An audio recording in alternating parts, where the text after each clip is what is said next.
I'd like to welcome up to the stage our next presenter, Kristel Zaman.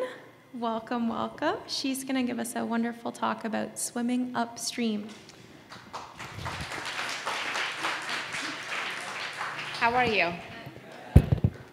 It has been an exciting morning, and it is my honor to be in here.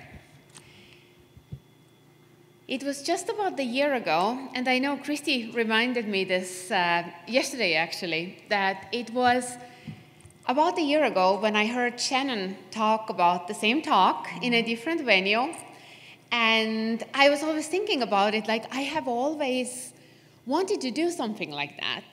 And this, all the women empowerment and like a woman in industry, and that has always been so close to my heart, but I have always been kind of toying with the idea, but getting started, I just needed to take this first step, and I guess thanks to Shannon, she empowered me and inspired me to take the step and say, okay, I will sign up and I will do it. So here I am today, and thank you, Shannon.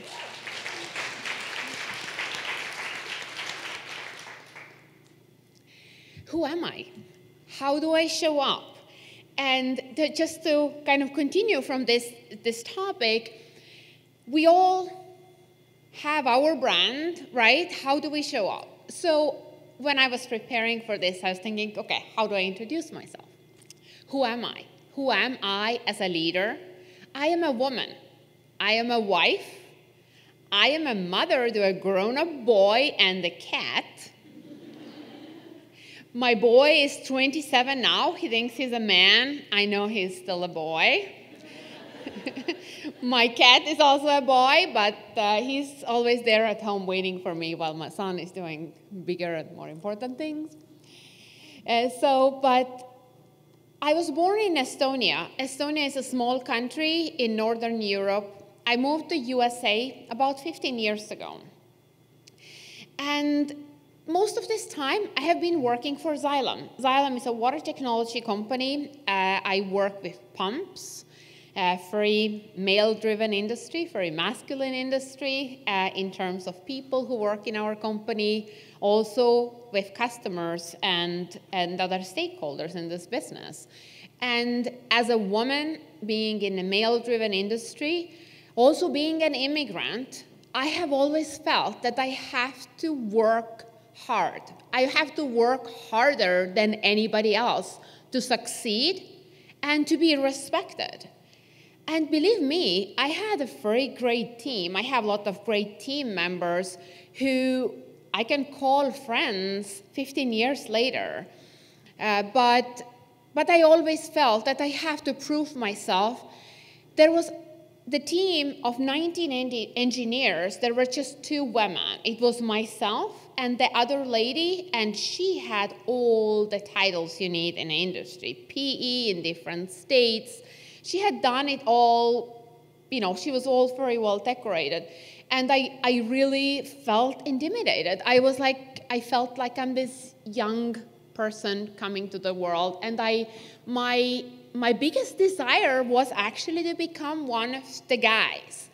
And I worked very hard for that. I didn't use a lot of makeup. I didn't wear dresses. I always wear pants when I went to work. Didn't do my nails. I was really trying to become one of the guys. Because that's what I felt, that like this is what it brings me success. A few years later, I went to school, I got my master's degree. Xylem has always been a good company. They support with tuition and with people's development. And I found this in myself, that the need for authenticity and really developing myself, not as an engineer, not as a marketeer, but also as a person, as a woman. And yes, I can paint my nails and still be credible.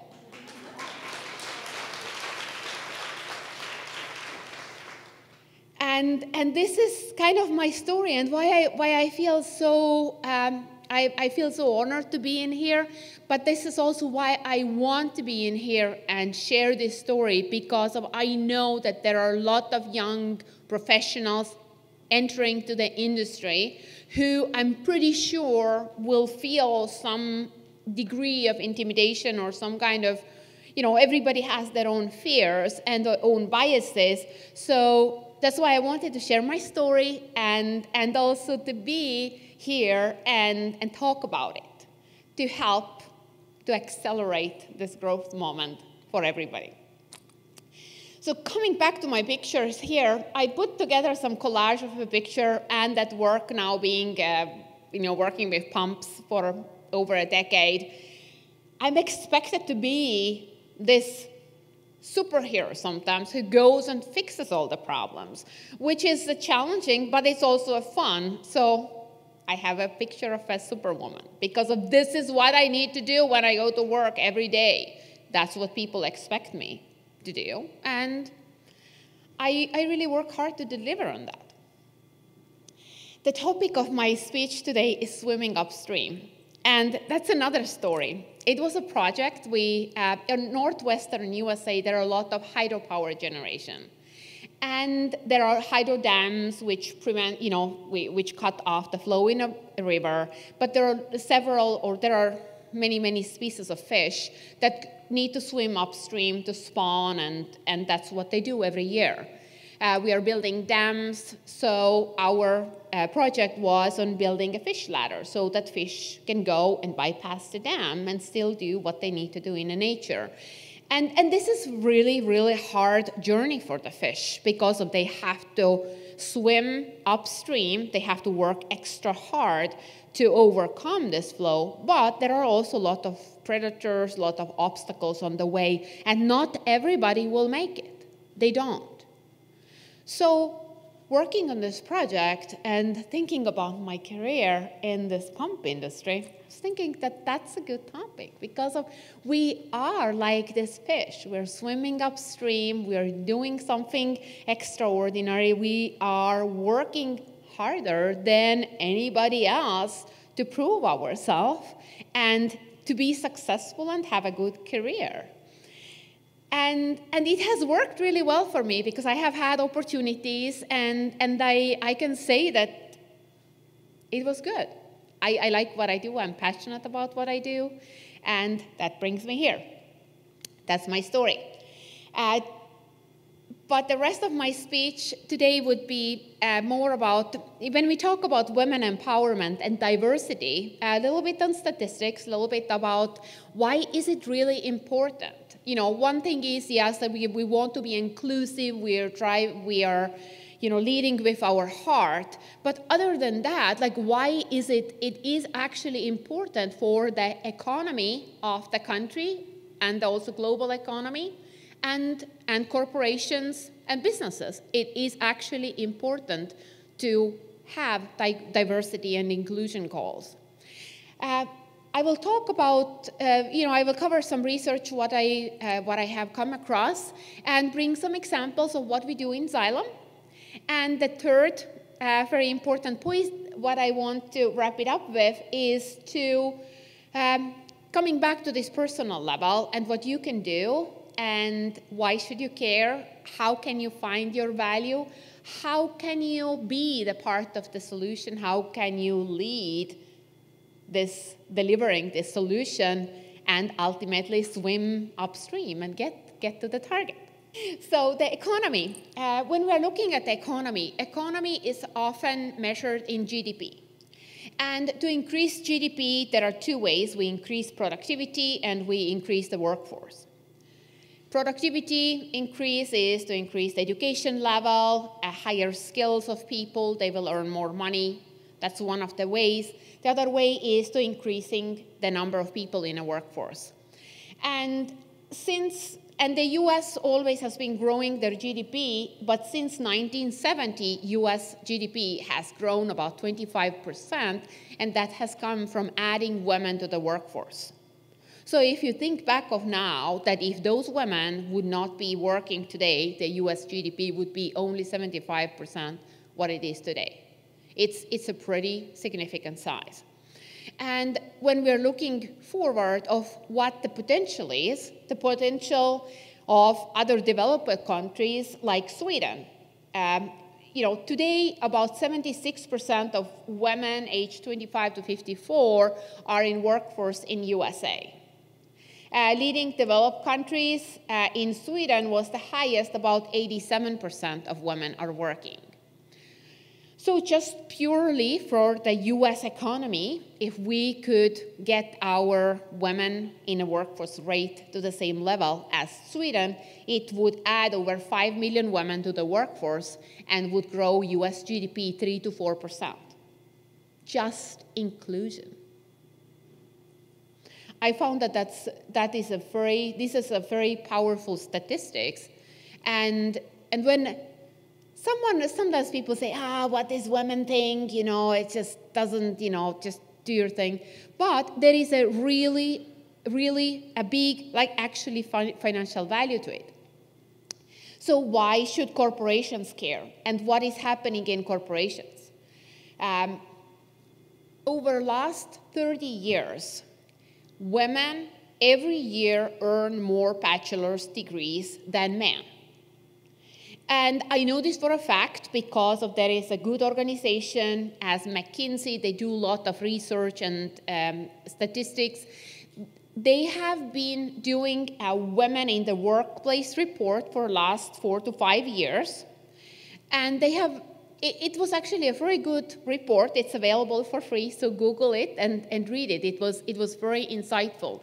Because what I learned from there was that when you're looking at it now, the stats, and how it grows through the entry level to the C-suite, we see that regardless of that women are earning more bachelor's degree, the entry level people entering to the workforce, there is still more men than women entering the workforce.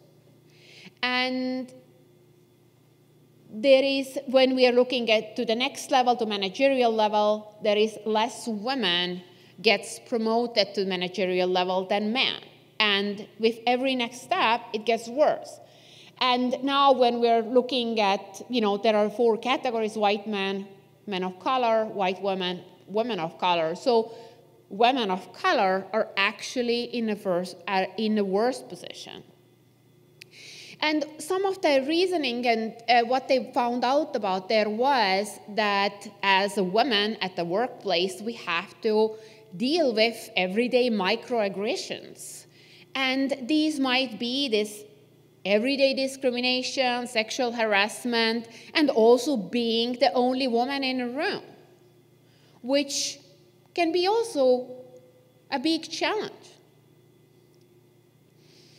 So what can we take away from these statistics? We as women, we need to encourage others around us. A few days ago, I was attending WEFTEC, and the WEFTEC president, in his opening statement, shared his experience when his friend came over and, instead of going to see the Statue of Liberty or any kind of other sightseeing, he wanted to go to the mass and in a African-American church. Because he came from Europe, and they said, in American movies, I always see that they always sing, and it's so jolly, and I want to experience this. And then he said, okay, that we found the church, and we went there, and then he was talking about this experience, how they were about to enter the church, and they were 2 white men, and everyone else were African Americans. And they were scared to go in, and not because of anything that people did anything, but they were just nervous. And finally, people said, come. And finally, someone just came and pushed him in and said, hey, devil is lurking here in the bushes, so just you better come in. But then he said that when they went in a church, and it was the service and everything was so much different because of people were doing all kinds of things. They were singing and they were acting out. And he said in his church that they pray and they do everything in a very organized manner. And they whisper in church, they don't sing. And he said that, as the time came by, they became more comfortable with it and they enjoyed the experience. But the takeaway was that when we have an office space of white men, they might not intentionally ignore us, but there is a certain culture, and it is their culture.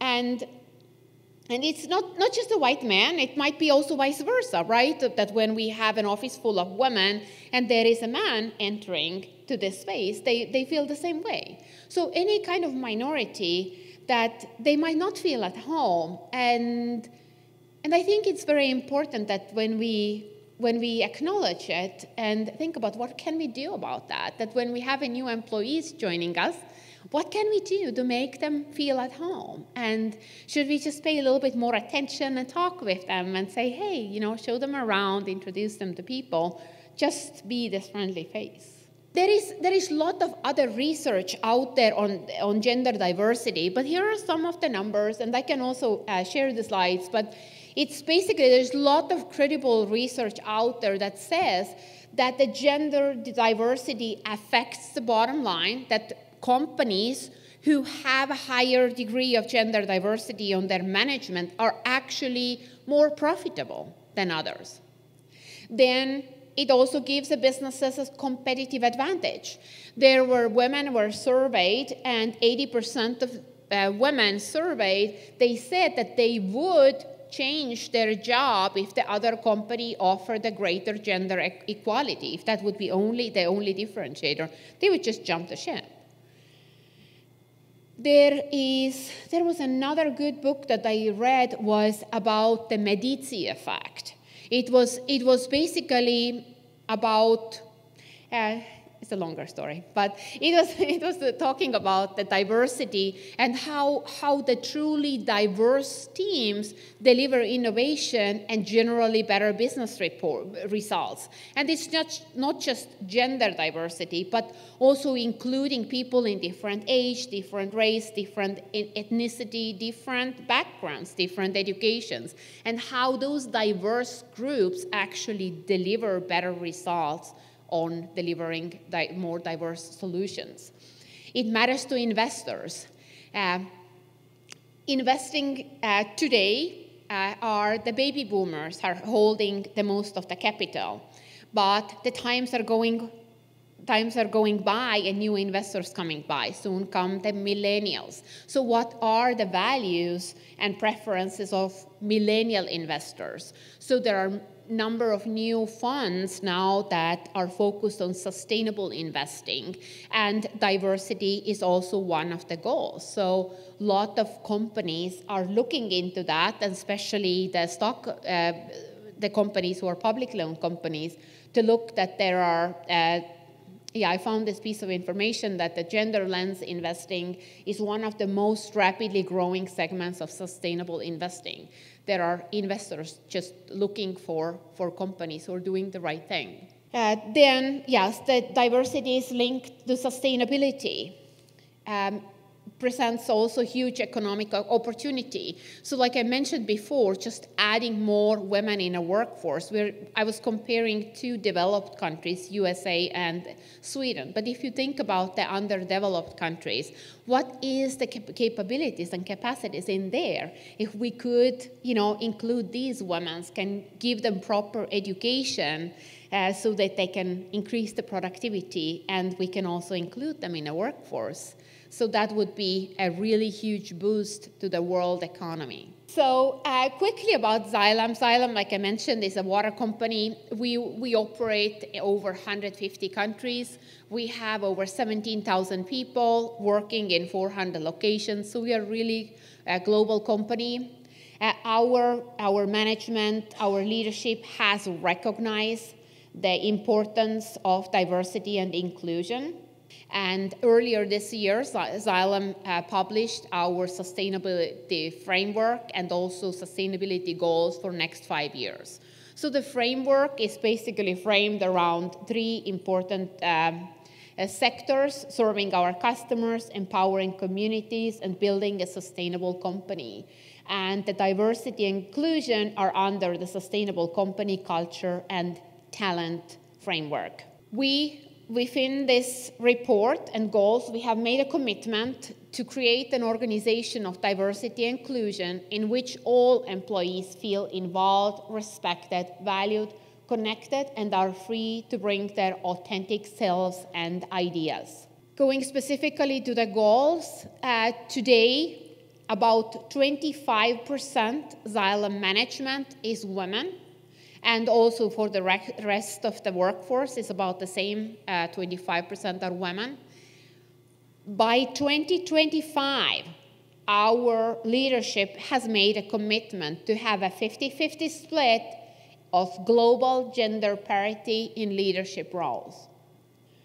Also to have a diverse slates for 100% of people manager roles.